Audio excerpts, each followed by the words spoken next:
नमस्कार दोस्तों, पीसीएस पाठशाला में आप सभी का स्वागत है। जीआईसी पीजीटी जनरल स्टडी का टेस्ट सीरीज चल रहा है और यह सभी टेस्ट सीरीज बहुत ही महत्वपूर्ण है, ज़बरदस्त है। परीक्षा होने तक इसे फॉलो करते रहिएगा जीआईसी पीजीटी जनरल स्टडी के लिए।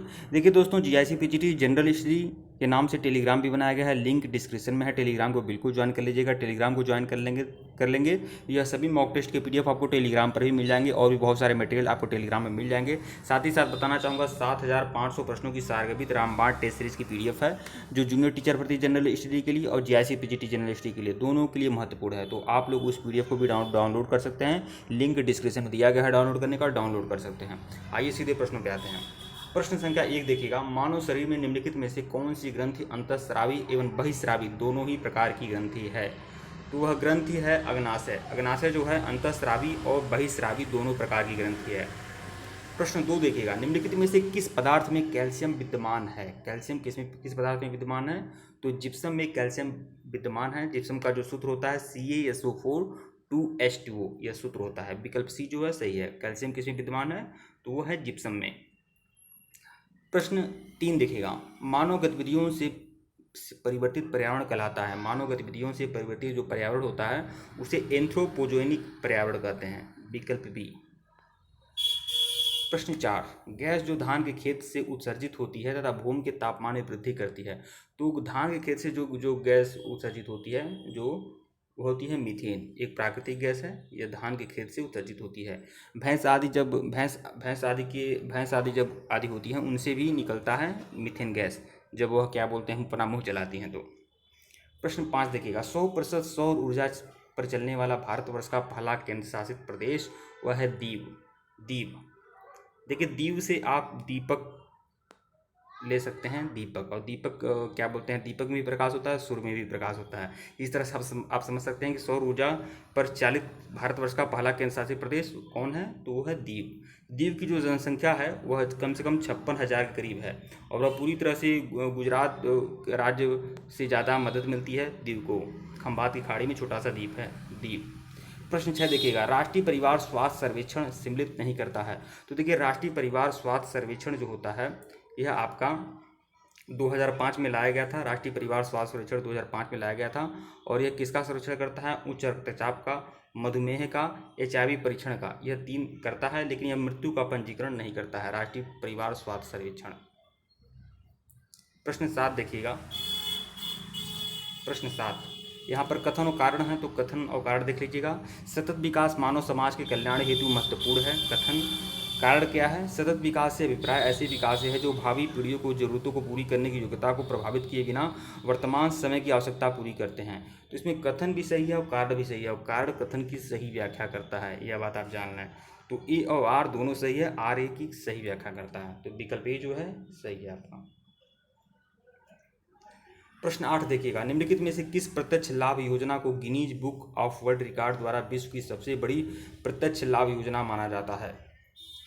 तो देखिए, Guinness book of world record द्वारा विश्व की सबसे बड़ी प्रत्यक्ष लाभ योजना है वह है पहल। विकल्प बी।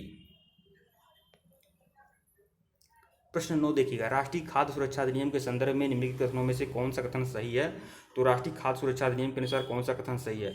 यह 75% ग्रामीण और 50% शहरी जनसंख्या को आच्छादित करता है। यह तो बिल्कुल सही है। राष्ट्रीय खाद्य सुरक्षा अधिनियम के तहत 75% ग्रामीण और 50% शहरी जनसंख्या को आच्छादित करता है। 2 देखिएगा, महिलाओं और बच्चों को पोषण संबंधी सहायता पर विशेष ध्यान देता है, यह भी सही है। 18 वर्ष से अधिक आयु की सबसे बड़ी महिला को परिवार का मुखिया माना जाता है, यह भी सही है। तो 3 की तीनों बातें सही हैं राष्ट्रीय खाद्य सुरक्षा अधिनियम के तहत। तो 1, 2, 3 जो है वो सही है, मतलब विकल्प सी। प्रश्न 10 देखिएगा, सुएज नहर क्षेत्र में उत्तर से दक्षिण दिशा पर पड़ने वाले झीलों का सही क्रम क्या है? तो सही क्रम देखिए उत्तर से दक्षिण। देखिए आगे देखिए, दोनों तो नहीं होगा। यहाँ पर देखिए ये आपका सही है। लेक मंजिला नहीं, यहाँ पर डी ऑप्शन सही है। लेक मंजिला, लेक तिमसा, ग्रेट बिटर लेक और लिटिल बिटर लेक, यही आपका सही है, विकल्प डी। प्रश्न 11 देखिएगा, निम्नलिखित में से किस नदी के ऊपरी मार्ग में मीठा जल का परंतु निचले भाग में खारे जल का प्रवाह मिलता है?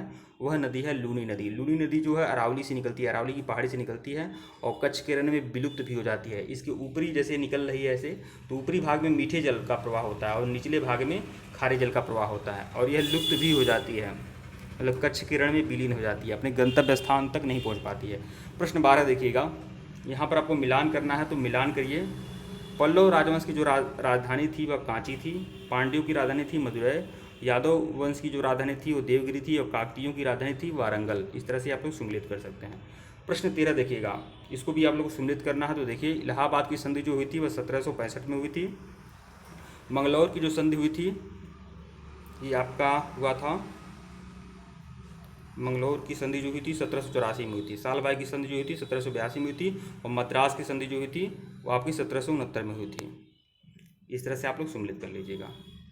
प्रश्न 14 देखिएगा, यहाँ पर आप लोग को सम्मिलित करना है, यहाँ पर कालानुक्रम के अनुसार दिखाना है। तो देखिए, पूना पैक्ट जो हुआ था 1932 में हुआ था, गांधी इरविन समझौता जो हुआ था 1931 में हुआ था, क्रिप्स मिशन 1942 में और सविनय अवज्ञा आंदोलन 1930 में। तो सबसे पहले कौन हुआ था? सबसे पहले आपका सविनय अवज्ञा आंदोलन 1930 में हुआ था, फिर 31 में हुआ था गांधी इरविन समझौता और फिर 1932 में हुआ था पूना पैक्ट, फिर 1942 में हुआ था क्रिप्स मिशन। इस तरह से आप लोग सम्मिलित कर लीजिएगा। प्रश्न 15 इस सीरीज का सबसे आखिरी प्रश्न, क्योंकि हम हर प्रश्न इस सीरीज का आखिरी प्रश्न नहीं है, मैं 5 प्रश्न और कराऊंगा, सॉरी। देखिए, असैनिक प्रशासन 1905 के संदर्भ में कौन सा कथन सही है? कौन सा कथन सही है? तो देखिए, लॉर्ड कर्जन ने प्रांतीय सीमाओं को पुनर्गठित करने का निर्णय लिया था, यह आपका सही है। पूर्वी बंगाल और असम नामक एक नया प्रांत बनाया गया था, तो यह भी सही है। लॉर्ड कर्जन ने प्रांतीय की सीमाओं को पुनर्गठित करने का निर्णय लिया था और पूर्वी बंगाल और असम नामक एक नया प्रांत भी बनाया गया था। तो 2 बातें सही हैं, दोनों बातें 1 और 2 दोनों सही है, विकल्प बी। और 16 अक्टूबर 1905 को बंगाल का विभाजन पूरी तरह से हो गया था। प्रश्न 16 देखिएगा, the rise and growth of economic nationalism in India के लेखक कौन हैं? तो बहुत ही बड़े राइटर हैं, बिपिन चंद्रा, आधुनिक भारतीय इतिहास के। इन्होंने लिखा था the rise and growth of economic nationalism in India, मतलब आर्थिक राष्ट्रवाद, भारत में आर्थिक राष्ट्रवाद का विकास और उदय। यह पुस्तक बिपिन चंद्रा ने लिखा था। प्रश्न 17 देखिएगा, पंचायतों के संदर्भ में निम्नलिखित में से कौन सा कथन सही है? 50% सीटें अनुसूचित जाति और अनुसूचित जनजाति की महिलाओं के लिए आरक्षित होंगी। तो देखिए, पहला कथन है 50% सीटें अनुसूचित जाति और अनुसूचित जनजाति की महिलाओं के लिए आरक्षित होंगी, तो यह बात तो एकदम सही है। 50% सीटें अनुसूचित जाति और जनजाति के लिए आरक्षित होती हैं पंचायत में। दूसरा देखिएगा, ग्राम सभा एक निकाय है जिसमें गांव के रहने वाले सभी लोग होते हैं, तो यह भी बातें सही है, तो यह भी बातें सही हैं। तीसरा देखिएगा, मध्यवर्ती स्तर पर एक पंचायत होगा, तो यह आपका सही नहीं है, मध्यवर्ती स्तर पर पंचायत नहीं होता है, आपका सही नहीं है। देखिए, मध्यवर्ती स्तर पर एक होता है जिला पंचायत, फिर आपका खंड पंचायत, उसके बाद होता है ग्राम पंचायत, तो यह आपका सही नहीं, 3 नहीं सही है, बल्कि 1 और 2 दोनों सही हैं, मतलब विकल्प सी 1 और 2 दोनों। अगले कथन पे आइएगा, अगले प्रश्न पे आइएगा। प्रश्न संख्या 18 देखिएगा, मजदूर किसान शक्ति संगठन नामक सामाजिक आंदोलन भारत में निम्न में से किससे संबंधित है? तो यह आरटीआई अधिनियम से संबंधित है। आरटीआई अधिनियम जो पारित हुआ था 2005 में पारित हुआ था और इस संस्था का बहुत बड़ा महत्व योगदान था मजदूर किसान शक्ति संगठन का आरटीआई अधिनियम में लाने में। प्रश्न 19 देखिएगा, किसने कहा भारत एक अर्धसंघात्मक राज्य है? तो यह कहा था केसी वियर ने, एक बहुत बड़े अच्छे वह क्या बोलते हैं राजनीति शास्त्री थे, उन्होंने कहा था भारत एक अर्धसंघात्मक राज्य है, केसी वियर। प्रश्न 20 देखिएगा, इस सीरीज का सबसे आखिरी प्रश्न। नीचे दिए गए 2 कथन दिए गए हैं जिनमें एक को दूसरे को कारण कहा गया है। तो देखिए, केंद्रीय कानूनों का संवैधानिक वैधता के संबंध में भारत के सर्वोच्च न्यायालय की अनन्य अधिकारिता है, और दूसरा कारण क्या है? सर्वोच्च न्यायालय भारतीय संविधान का संरक्षक है। तो इसमें ए और आर दोनों सही है, आर ए का सही व्याख्या करता है, विकल्प ए जो है सही है आपका।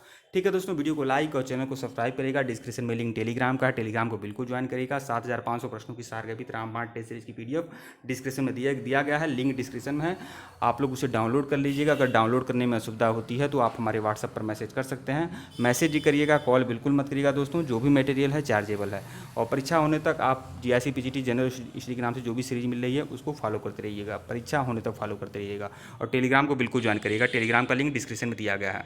धन्यवाद आप लोग को।